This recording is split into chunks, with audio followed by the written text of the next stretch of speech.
안녕하세요 여러분, 얼반 미스트리 시간입니다. 오늘은 이민에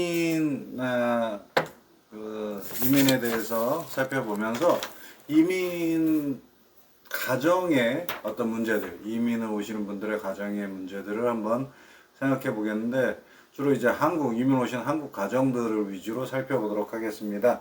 예, 제가 사는 이 버지니아주, 특히 페어팩스는 교육으로 굉장히 유명한 그런 카운티이고, 그리고 그런 주입니다. 그래서 미국에 많은 프로 스포츠 팀이 있잖아요. 뭐 농구팀도 있고 미식축구도 있고 그리고 야구팀도 있고, 그런데 유일하게 프로팀을 갖고 있지 않은 주가 버지니아주입니다. 그리고 그 중에서 동부와 서부로 이렇게 나눴을 때 소득이 가장 높고 생활 수준이나 물가가 가장 비싼 그런 지역이 이 페어팩스. 서부에서는 오렌지 카운티 뭐 이렇게 얘기를 하지만은 여기서는 페어팩스, 동부에서는 페어팩스 카운티를 얘기를 하는데, 그래서 그만큼 교육 편제가 굉장히 잘 돼 있어요. 그 교육 환경도 좋고, 가까운 뭐 근처에 DC하고 비교를 해봐도 워싱턴 DC 안에는 학생들이 출입할 때 공항 검색대처럼 이제 무기 검색대가 있습니다. 근데 이제 그렇지 않고, 그다음에 신분 확인이나 그런 거 없이 바로 교무실로 들어갈 수 있을 만큼 안전하고 좋은 환경을 만들고 있는 데가 이 페어팩스인데, 그렇기 때문에 이제 자녀들의 교육 문제로 이 지역으로 이사를 오시거나 아니면 이민을 오시거나, 혹은 기러기 가족처럼 이제 자녀들을 데리고 유학을 오시는 분들도 상당히 많습니다. 그런데 이제 이렇게 해서 자녀 교육 때문에 이민을 오게 결정하시고 이렇게 왔는데, 실제로 이민 생활을 이렇게 하다 보면 생활에 생각하셨던 것처럼 자녀 교육에 어떤 신경을 쓰고 투자를 할 수 있는 그런 생활의 여유가 없는 분들이 굉장히 많습니다. 뭐 시쳇말로 한국에서 뭐 돈다발을 싸들고 와서 이곳에서 이민한다, 뭐 돈 벌 걱정 없이 그냥 먹고 생활하면서 그냥 산다, 평생 먹고 살 정도로 충분한 돈이 있어서 그대로 살면서 자녀 교육을 한다 하면 모르겠지만, 그렇지 않은 가정들은 대부분이 이제 맞벌이를 하는 경우가 굉장히 많고요. 그러다 보니까 굉장히 피곤하고 힘들게 살다 보니까 본의 아니게 자녀를 방치하는 것처럼 이렇게 될 경우가 많아요. 일례로 들으면, 지금은 그렇지는 않습니다만 한 10년 전까지만 해도 어떤 케이스가 있었냐면, 부모님들이 이제 맞벌이를 하신단 말이죠. 그리고 한국 분들은 되게 그때 10년 전까지만 해도 이제 슈퍼마켓이나 아니면 뭐 세탁소 같은 거, 이런 거, 아니면 뭐 아파트 집 바깥에 이제 사이딩이라고 부르는데 외벽 공사 같은 거, 그런 거 하시는 분들도 많았어요. 그러다 보니까는, 그리고 여자분들은 같이 일을 하시거나 아니면 따로 잡을 갖고 이러시는 분들이 많았어요. 그러다 보니까 아침부터 밤까지 일을 하시고 이제 부모님이 들어온단 말이죠. 그리고 피곤하시니까 자요. 주무시면 이제 일찍 주무시게 되거든요. 그러면 9시 반, 10시쯤 주무신다 그러면 애들이 뭐 아예 초등학교 어린애들 아니지만 한 고등학생쯤 되면 11시쯤에 나가서 택시를 부릅니다. 택시를 타고 나가서 밤새도록 놀아요. 그리고 들어옵니다. 언제? 부모님이 일 나가기 전에 새벽 4시나 5시쯤 집에 들어오는 거예요. 그러니까 부모님은 그동안 주무시고 계시고 그랬으니까 애가 밖으로 밤사이에 나가서 놀았다 이런 거를 모르겠죠. 그리고 나서 이제 부모님은 이제 일하러 나가시고, 아이들은 시간에 맞춰서 스쿨버스를 타고 학교를 갑니다. 근데 애들도 밤새도록 놀았으니까 어떻습니까? 피곤한 거예요. 그러니까 학교에서 자는 거예요. 계속 그런 생활이 되다 보니까 학교에서 뭐가 날라오냐? 경고장이 날라오는 거예요. 얘가 학업을 안 한다. 아니면은 뭐 학교에 늦게 온다, 학교를 결석한다, 이런 일들이 생기는데, 부모님들이 볼 때는 황당하죠. 아니, 우리가 집에 들어갔을 때는 이 집에 학교 잘 다녀와서 숙제도 하고 같이 자고 잠을 자고 아침에 일어날 때 아침에 자는 애 깨워가지고 학교 보내고 그랬는데, 무슨 학교 결석이 이렇게 많다는 거, 아니면 뭐 학교 수업을 이렇게 하는, 그게 무슨 소리냐, 이런 식의 이야기가 돼요. 그만큼 삶이 버겁고 빡빡하다 보니까 자녀 교육에 충분한 신경을 쓸 수 없는 그런 경우들이 생겼습니다. 지금은 그렇게까지 되거나 그러지는 않아요. 그런데 한 10년 전까지만 해도 이런 케이스들이 상당히 많았습니다. 그러면 반대로 이제 어떤 다른 케이스를 생각해 보면 어떻습니까? 이것에 이제 기러기 가정이 많다고 그랬죠. 이제 자녀들을 데리고 유학을 오신 엄마 아니면 뭐 어떤 케이스는 이제 아버지가 자녀들을 데리고 오는 그런 케이스도 있는데 어떤 문제가 있을까요? 가장 큰 문제는요, 부모님 자신이 자녀 교육에 신경 쓸 만큼의 어떤 심리적인 그런 여유가 없는 그런 가정들이 되게 많습니다. 기러기 가정은. 왜냐하면 엄마들도 유학 온 거잖아요. 미국의 문화나 미국의 교육 시스템에 익숙하지 않고 영어도 그렇게 잘하지 못하고 이런 경우가 있잖아요. 그러니까 부모로서 자녀들의 교육을 생각하고 책임지고 이끌어줘야 되는데 그게 안 된다는 거죠. 왜? 모르니까. 그리고 말도 안 통하니까 어디서 뭐 이야기를 하거나 배우거나 그러기도 쉽지 않고 그러다 보니까 어떻습니까? 부모들이 심리적으로 상당히 힘들어요. 기러기 가정의 경우에는 뭐 한국에서 아빠들이나 엄마들이 이제 열심히 일을 해서 돈을 보내주고 교육비나 이런 것들을 생활비를 보내주는 그런 형태이기 때문에 어떤 나가서 일을 한다거나 어떤 생활에 대한 어떤 어려움이나 그런 것들은 없다 할지라도 여기서 있는 생활하는 동안 부모들이 그런 미국의 환경에 적응하는 문제가 굉장히 큽니다. 그러다 보니까 자녀 교육에 신경을 쓸 수가 없어요. 자기가 적응하는 것도 바빠요. 그리고 또 언어 장벽도 생각보다 큽니다. 이야기를 하고 이렇게 이야기를 하면서 나누고 붙여서 뭐 선생님들과 상담도 하고 면접도 하고 해야 되는데 그런 경우가 그렇지 않은 경우도 굉장히 많아요.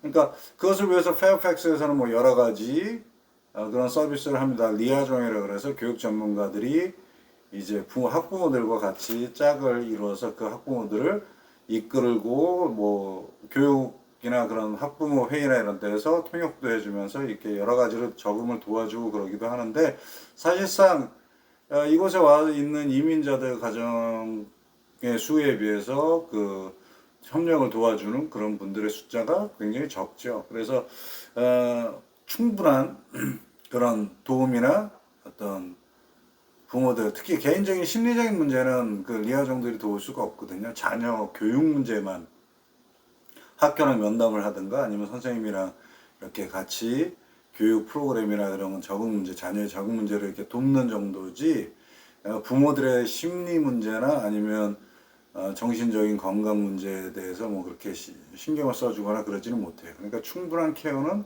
이루어지지 않는다. 그래서 기러기 가정의 경우에는 자녀 케어도 문제지만 여기에 와 있는 부모, 뭐 한국에서는 뭐 떨어져 남겨진 부모님들에 대한 어떤 그런 케어나 그런 뭐라고 할까요? 심리적인 어떤 상담이나 이런 건강을 지지하기 위한 어떤 후원이나 그런 지지 모임이나 지지의 방편도 굉장히 필요하다고 생각을 하는데 여기 와 있는 사람들도 마찬가지. 여기 와 있는 사람들도 미국 생활을 한다고만 해서 뭐 경제적인 것은 또 어려움이 없다고만 해서 어떤 다른 문제들이 없는 것은 아닙니다. 분명히 케어나 도움이 굉장히 필요로 하는 그런 부분이기도 합니다.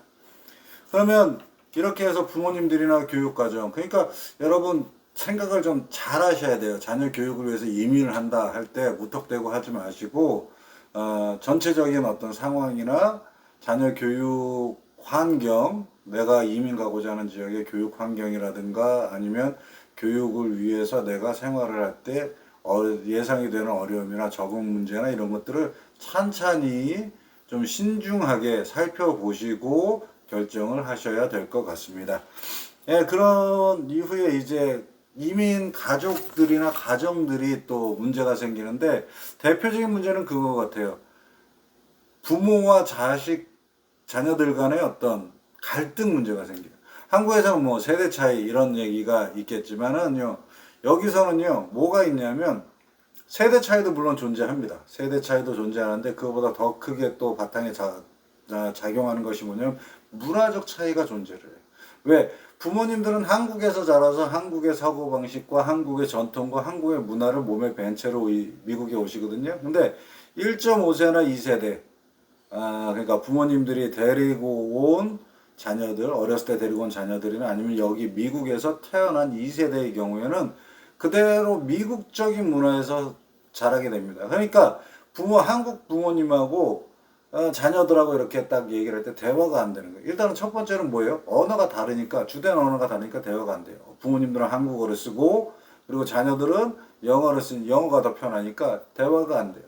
대화가 어느 정도 된다고 할지라도 뭐가 또 있습니까? 문화가 차이가 나요. 어떤 문화? 한국 문화와 미국 문화. 미국 문화, 완전한 미국 문화는 아니지라도 미국에서 태어난 2세대 코리안 아메리칸 컬처라고 할 수 있겠죠. 2세대 교포 문화와 부모님들은 아예 한국 문화에 계시거든요.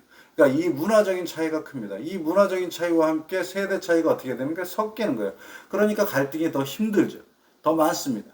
그러니까 부모들도 뭐예요? 자녀들하고 얘기하거나 이야기할 뭐 어떤 갈등에 있어서 뭔가를 얘기하거나 이렇게 어떤 시도를 할 때 말이 안 통해 답답하는 거예요. 말이 안 통하는 건 영어가 안 통할 수도 있지만 이제 세대 차이나 문화 차이 때문에 서로의 이해가 다를 수 있고.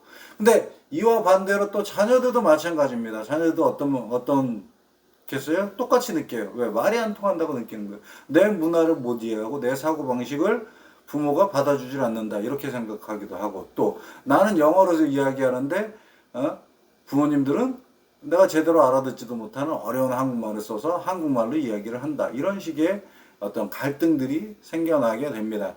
그래서 사실 1.5세나 2세대 같은 경우에는요, 오히려 부모들을 케어하는 자녀들이 더 많은 경우도 있어요. 무슨 얘기냐?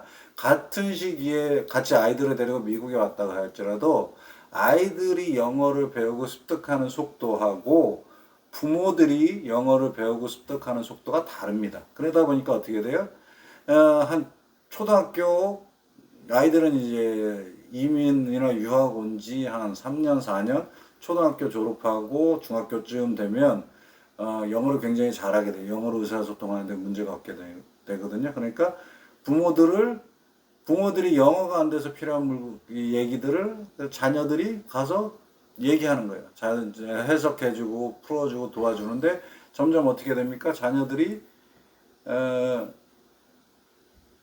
본국의 한국말을 잊어버리게 된단 말이죠. 점점 영어를 점점 많이 쓰다 보니까 어떻게 되냐면 한국말로 번역하고 이렇게 해석해 주는데 굉장히 좀 어려움을 느끼는 경우도 있어요. 그리고 어린 나이 때부터 부모의 통역사 역할을 하면서 부모가 어디 관청이나 법원이나 뭐 아니면 어디 뭐 다른 경찰서라든가 뭐 다른 지역이라든가 다른 기관들 이런 데를 갈 때 부모가 아이들이 계속 쫓아다니면서 통역을 해주고 하는 거기 때문에 아이들의 어떤 시간이나 아이들 특유의 어떤 그런 추억이라든가 어떤 그런 친구들 모임이나 이런 것들을 갖지 못하는 그런 기회를 누리지 못하는 친구들도 있어요.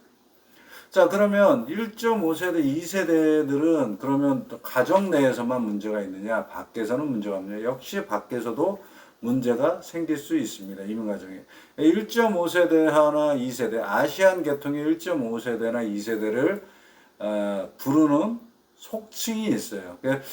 그냥 속칭이고 이름이기 때문에 그 친구들은 뭐 그렇게 특별하게 생각은 안 하는데 저는 살짝 기분이 조금 나쁜 그런 이야기가 있어요. 뭐냐면 이제 제가 여러분 뭐 하나를 보여드릴게요. 이게 빵입니다. 잘 보이시나요? 이제 이게 빵인데 겉은 노랗죠. 이게 트윈키라고 부르는 빵이에요. 트윈키. 트윈키라는 말은 이렇게 겉은 노랗게 구워져 있고 속에는 이렇게 잘라 보시면 속에 어떻게 보입니까? 하얀 크림이 보이죠? 그래서 겉은 노랗고 속은 하얗다. 그래서 아시안 계통의 이 자녀들 1.5세나 2세대들을 트윈키 혹은 바나나라고 부르는데 속칭입니다. 근데 속된 말로 그렇게 부르는 건데 그게 뭐냐? 그게 이 얼굴 색은 노란데 쓰는 언어, 영어나 문화는 뭐다? 백인들의 문화와 같다. 백인들의 언어처럼 쓴다. 여러분, 미국의 영어는 표준어가 없습니다. 한국처럼 뭐 표준 국어 사전 뭐 이런 게 없어서 표준어가 없습니다.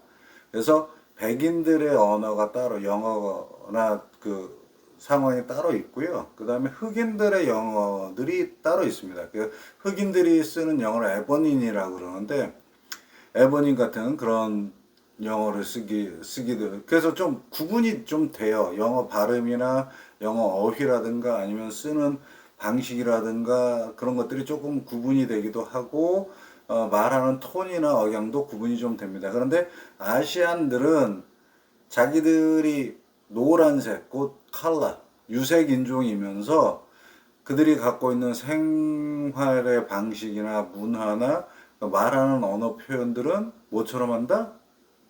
예, 백인처럼 한다. 그래서 그런 느낌이 있어요. 그래서 조금 뭐라 그럴까? 좀 저는 기분이 조금 좋지는 않아요. 왜냐하면 백인 문화 뭐 미국이 표방한 건 인종차별은 없다 이렇게 하지만 그게 사실 인종차별이었던 그런 적이거든요. 얼굴 쉽게 말하면 얼굴 노란 것들이 얼굴 하얀 것들 이야기를 얼굴 하얀 것들 말투를 말하는 것처럼 그렇게 말을 하고 얼굴 하얀 것들이 행동하는 것처럼 그렇게 행동한다 이런 식의 속뜻이 있는 거라서 그렇게 썩 기분이 좋지는 않습니다. 근데 이제 워낙에 그 많이 쓰다 보니까 뭐라 그럴까요? 그 인종차별이나 이런 쪽의 어떤 그런 심각한 문제나 같은 그런 의미를 생각 안 하고 그냥 1.5세야, 2세야 그럼 트윈키 이렇게 얘기를 합니다. 근데 여기서 보여주는 게 뭐냐면 1.5세나 2세들은 미국 안에서 미국 시민으로 자란단 말이죠. 그래서 어떤 능력도 있고 영어도 굉장히 잘하고 그러는데 그래서 이제 개인적으로 생각할 때는 뭐 메인 주류 사회에 들어가도 뭐 특별하게 다를 것이 없다 이렇게 얘기를 하는데 실제로 백인 사회나 어떤 메인 주류 사회에서는 뭘로 분류하느냐? 유색 인종으로 분류한다는 거죠. 그래서 뭐라 그럴까 겉과 속의 어떤 불일치 그런 것들이 좀 보여지고 그런 것들이 좀 만들어진다라고 생각을 좀 하시면 될 것 같습니다. 그래서 1.5세대나 2세대들이 되게 학교 다닐 때는 그렇게 큰 문제는 없어요. 학교 안에서. 근데 실제로 사회에 진출해서 보다 더 좋은 잡을 잡고 보다 더 어떤 기회를 잡아서 더 높거나 더 다양한 영역으로 뻗어나갈 수 있는 기회나 제한이 분명히 있다. 그리고 그 제한 때문에 1.5세대나 2세대의 유색인종의 어떤 한계를 느끼면서 갈등하고 고민하는 그런 자녀들도 있다라는 것을 분명히 좀 말씀을 드리고 싶습니다. 예, 그래서 오늘은 한국 가정, 한국 이민 가정이나 아니면 기러기 가정들의 이 사례를 몇 가지를 살펴봤고요. 그리고 다음 주에는 이제 이민에 대한 전반적인 문제들 중에서 이제 커뮤니티, 이민 공동체 간의 어떤 문제들, 이전에 그 인종차별이나 그런 면에서 살짝 말씀을 드렸습니다만, 이제 이민 사회나 공동체적인 어떤 그런 시각을 좀 살펴보는 이야기들을 좀 나누도록 하겠습니다. 예, 지금까지 시청해 주셔서 감사합니다. 얼반 미니스트리 채널이었습니다.